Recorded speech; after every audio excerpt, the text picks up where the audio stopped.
Hello student, welcome back to my YouTube channel. This is Kulveer Kaur. और जैसा कि हमने प्रॉमिस किया था कि हम एलटी ग्रेड के प्रीवियस ईयर क्वेश्चंस को और जो अपनी जो एक्सपेक्टेड क्वेश्चंस हैं उनको हम डिस्कस करेंगे और एमसीक्यूज़ के थ्रू ही हम अपना कॉन्सेप्ट क्लियर करने की कोशिश करेंगे और कोशिश करेंगे कि ज़्यादा से ज़्यादा हमारा सिलेबस एक तरीके से रिवाइज होता चले, ठीक है। और जिनकी अभी प्रिपरेशन है स्टार्टिंग मोड पे, उनको भी कॉन्सेप्ट उनके क्लियर होते चले सो दैट हम अपनी प्रिपरेशन आगे से कर पाएँ। ओके, तो इसी सीरीज़ में पहला क्वेश्चन से हम स्टार्ट करते हैं। पहले क्वेश्चन से, तो पहला क्वेश्चन ये आपका एलटी ग्रेड में आया हुआ क्वेश्चन है, ठीक है। ये आपका एलटी ग्रेड में आया हुआ क्वेश्चन है। इसमें इस वाले सेट में हमने कुछ ग्रामर के क्वेश्चन और कुछ लिटरेचर के क्वेश्चन मिक्स किए हुए हैं, तो इसे सॉल्व करिए और देखिए अपना स्कोर। और अगर अच्छा स्कोर आता है आपका तो कमेंट बॉक्स में बताइएगा। और इसमें से कुछ क्वेश्चन भी पूछे जाएंगे, देखेंगे आपको कितना मतलब अभी तक आपका प्रिपरेशन है, ठीक है। तो चलिए, पहला क्वेश्चन है हमारा, who is the following is known for the morning star of renaissance in England, ठीक है। तो मॉर्निंग स्टार ऑफ रेनेसां, यहाँ तक तो ठीक था। अगर यहाँ तक पूछता तो हमारा आंसर क्या हो जाता, जॉफरी चौसर हो जाता, ठीक है। लेकिन यहाँ पे आंसर ये नहीं है। यहाँ पे आंसर आप देख ही सकते हैं कि आपका आंसर क्या है, रोजर एस्चैम है। रोजर एस्चैम क्यों है यहाँ पे, क्योंकि यहाँ पे morning star of renaissance in England पूछा है, ठीक है। इन इंग्लैंड पूछा है, तो इस वजह से जो हमारा आंसर हो जाता है वो हो जाता है रोजर एस्चैम। ये ट्यूटर थे किसके, क्वीन एलिजाबेथ के। और इनका एक बहुत ही फेमस वर्क था द स्कूल मास्टर करके, ठीक है। द स्कूल मास्टर करके जो इनका वर्क था, जिसकी वजह से ये फेमस थे। और इन्होंने ही मतलब रेनेसां के स्टार्टिंग में इनका वर्क ये आपका आया था, ठीक है। और इसके बाद नेक्स्ट क्वेश्चन पे हम आते हैं। इसके अलावा ये इसके ऑप्शंस को भी अच्छा हम डिस्कस कर लेते हैं थोड़ा सा।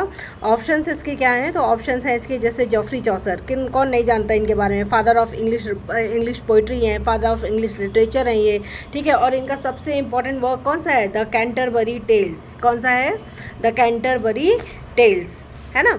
तो ये आपको इनका वर्क पता होगा, द कैंटरबरी टेल्स का। तो इसमें आपके 24 टेल्स होती हैं, ठीक है। किनकी होती हैं, 29 पिलग्रिम्स की होती हैं, ठीक है। इसके बाद इसके अलावा जो नेक्स्ट ऑप्शन है आपके टॉमस मोर। टॉमस मोर का एक बहुत ही फेमस वर्क है जो अक्सर पूछा जाता है, वो है यूटोपिया, ठीक है। 1516 में ये वर्क इनका पब्लिश हुआ था और लैटिन में लिखा गया था। इसके अलावा थॉमस वाइट हैं। थॉमस वाइट का तो वो हैं जिन्होंने इंट्रोड्यूस किया था सोनेट को इंग्लैंड में, ठीक है। पेट्रार्क ने यूज़ में लाया था इसे इटली में, लेकिन जो इसे मेन यूज़ किया था इंग्लैंड में, जो इसको लेकर के आए थे, उसका पूरा क्रेडिट किनको जाता है, टॉमस वाइट को जाता है, ठीक है। नेक्स्ट हम आ जाते हैं अपने अगले क्वेश्चन पे। अगला क्वेश्चन है हमारा, which of the following page is not written by Christopher Marlowe. Christopher Marlowe आप सभी को पता होंगे कि एक फेमस यूनिवर्सिटी वेट्स हैं। 7 हमारे यूनिवर्सिटी वेट्स हैं, उनमें से एक कौन है आपके, क्रिस्टोफर मार्लो। और क्रिस्टोफर मार्लो का कौन सा वर्क है, तो कौन सा वर्क है, तो ये डॉक्टर फॉस्टस है आपका, एडवर्ड 2 है आपका, द ज्यू ऑफ माल्टा है आपका। कौन सा वर्क नहीं है, तो द वॉलपोन। वॉलपोन किसका फेमस वर्क है, बेन जॉनसन का है। और अच्छा, बेन जॉनसन के बारे में आप क्या जानते हैं, बेन जॉनसन के बारे में हम जानते हैं कि बेन जॉनसन बिलोंग करते हैं जैकोबियन एज से, जिनसे हम कई बार कंपैरिजन करते हैं शेक्सपियर का, ठीक है। बेन जॉनसन बिलोंग करते हैं आपके जैकोबियन एज से, और यही हैं जो फर्स्ट इंग्लैंड के पोएट लॉरेट बने थे, ठीक है। और इनको father of English comedy humour भी कहा जाता है, ठीक है। Father of English comedy humour कौन माने जाते हैं आपके, कॉमेडी ऑफ ह्यूमर के फादर कौन माने जाते हैं, तो बेन जॉनसन माने जाते हैं।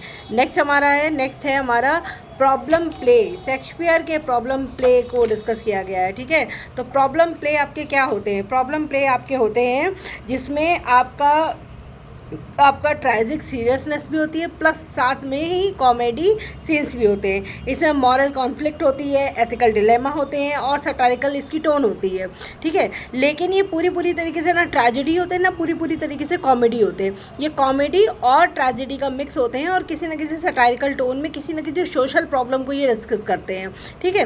तो ओथेलो में पता है कि एक बहुत फेमस ट्रेजेडी है ना, प्योर ट्रेजेडी है इनकी। ट्वेल्थ नाइट क्या है, कॉमेडी है, और टेम्पेस्ट भी क्या है, कॉमेडी ही है। तो प्रॉब्लम प्ले इनका कौन सा हो गया, मेजर फॉर मेजर।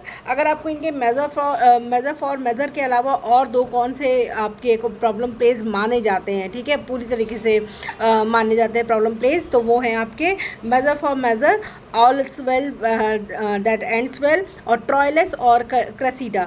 इसको आप याद कर सकते हैं with the annotation of acronym of MAT, ठीक है, MAT, मैट के थ्रू आप याद रख सकते हैं। M for measure for measure, second है all's well that ends well, और थर्ड है आपका ट्रॉयलेस and Cressida.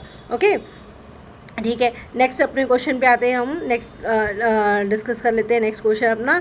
In Shakespeare's Macbeth, lady Macbeth out damn spot out while, ठीक है, लेडी मैकबेथ का ये डायलॉग है, आउट डैम स्पॉट आउट। तो हमें सबको पता है कि वो इस किस टाइम पे इस डायलॉग को बोलती हैं, तो स्लीप वॉकिंग, ठीक है, स्लीप वॉकिंग के टाइम पे वो इस डायलॉग को बोलती हैं लेडी मैकबेथ, ठीक है। तो ये आपकी किस एक्ट में दी हुई है, तो ये आपकी दी हुई है एक्ट 5 में, जब लेडी मैकबेथ क्या करती है, स्लीप वॉक करती है और रिवील करती है कि जिस तरीके से उसने किंग डंकन का मर्डर किया उसको सिंबलाइज करती है ब्लड को और सिन को, जिसको वो अपने किसी भी तरीके से वो साफ़ नहीं कर पा रही है। ये एक साइकोलॉजिकल आपका शो करता है उसके ऊपर क्या असर हुआ था उस मर्डर का, उसको शो करता है लेडी मैकबेथ के, ठीक है। विच of the following pairs is correctly matched, तो कौन सा पेयर है जो करेक्टली मैच्ड है। किंग लियर एक कॉमेडी है क्या,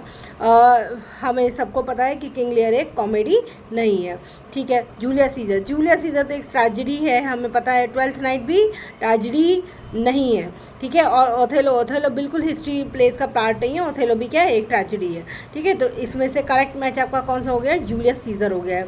तो ये भी आपका LT ग्रेड में आया हुआ एग्ज़ाम है। ये एग्ज़ाम में 2021 के एग्ज़ाम में जो UPTGT के LT ग्रेड के एग्ज़ाम्स हुए थे उसमें आया हुआ क्वेश्चन है, ठीक है।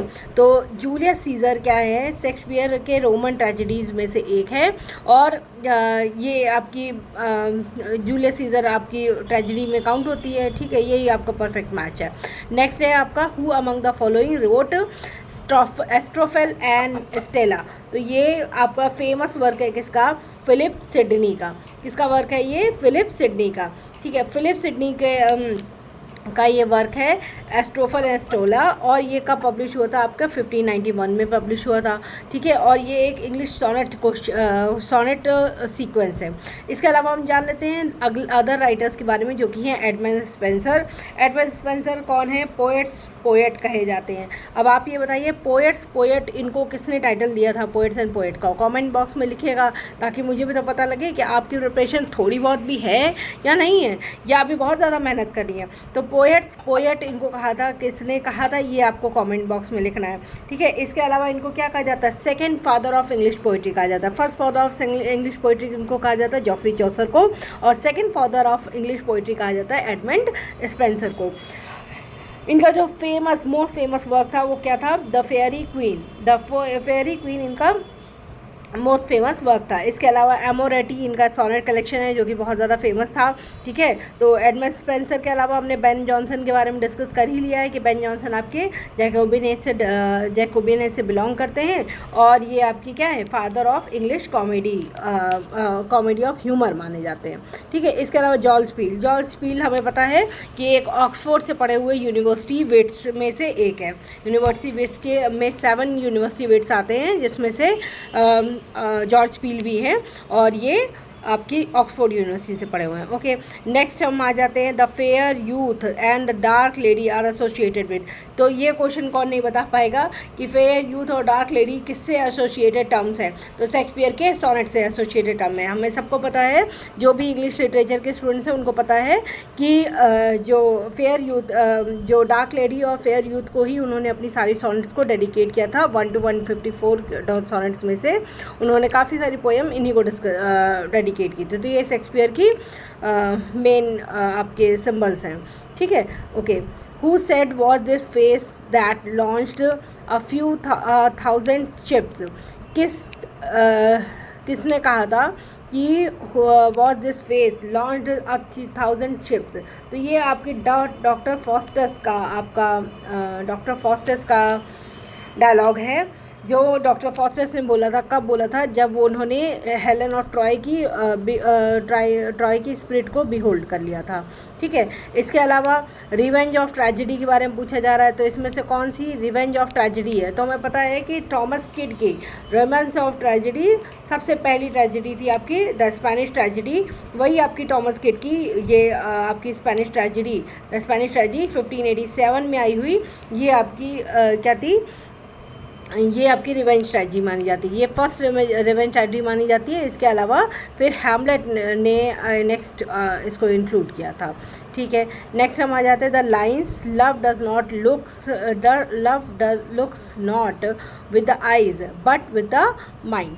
नेक्स्ट आपकी कौन सी है लाइन? तो ये आपकी लाइन पूछी गई है, ये किस में है? तो love looks not with the eyes, ये एक आपका प्ले है, मिडसमर नाइट ड्रीम, किसका है? ऑफकोर्स शेक्सपियर का है। उनके प्ले के सबसे पहले एक्ट में जब उनसे एरर हो जाती है, जब वो मतलब जिसमें हेलेना बताती है, अपना लव शो करती है, ठीक है, उस लाइन को ये यहाँ पे बताया गया है। ठीक है, love looks not with the eyes but with the mind. Okay, अब आगे कुछ क्वेश्चन मैंने इसके लिए हैं ग्रामर के। ये सारे के सारे क्वेश्चन आपके एलटी ग्रेड के 2018 वाले क्वेश्चन पेपर में आए हुए थे, तो इनको देख लेते हैं थोड़ा सा, ताकि हमारी ग्रामर भी साथ ही साथ प्रिपेयर होती चले। ओके, तो ये है आपका पैसिव वॉइस में चेंज करने के लिए आया था, आपके एक्टिव पैसिव वॉइस को चेंज करने के लिए आया था ये आपका question, the somebody had cleaned my shoes and brushed my suit.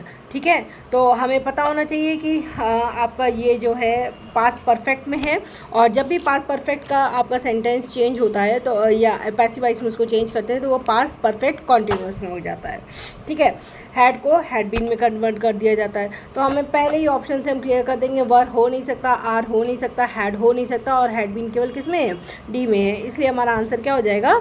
D हो जाएगा। ओके, नेक्स्ट पे हम आते हैं, तो नेक्स्ट है आपका, ठीक है, यहाँ पे रूल भी लिखा हुआ है आपका, this sentence is in past tense, और पैसिव बनाते टाइम हम क्या कर देते हैं? हैड बीन कर देते हैं प्लस पास्ट पार्टिसिपल हम कर देते हैं उसको।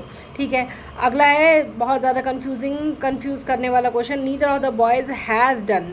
ठीक है, नीदर जहाँ भी आ जाता है तो दो लोगों में से किसी एक की चॉइस होती है, तो हैज़ का यूज़ करते हैं, ना कि हैव का यूज़ करते हैं। नीदर जो आपको शो करता है सिंगुलर नाउन को शो करता है, ना कि सिंगुलर नाउन को शो करता है, इसीलिए सिंगुलर वर्ब भी लेगा। तो नीदर के साथ क्या लग जाएगा? Neither of the boys has done their homework. ठीक है, ये सभी आपके एलटी ग्रेड पे आए हुए क्वेश्चन हैं, इन्हीं को हम लोग डिस्कस कर रहे हैं। Choose a correct idiom of the given sentence. ठीक है, इसमें हमको क्या बताना है? ईडियम बताना है। He failed the exam because he did not take it seriously. He took the exam, किस तरीके से उसने एग्ज़ाम को लिया था?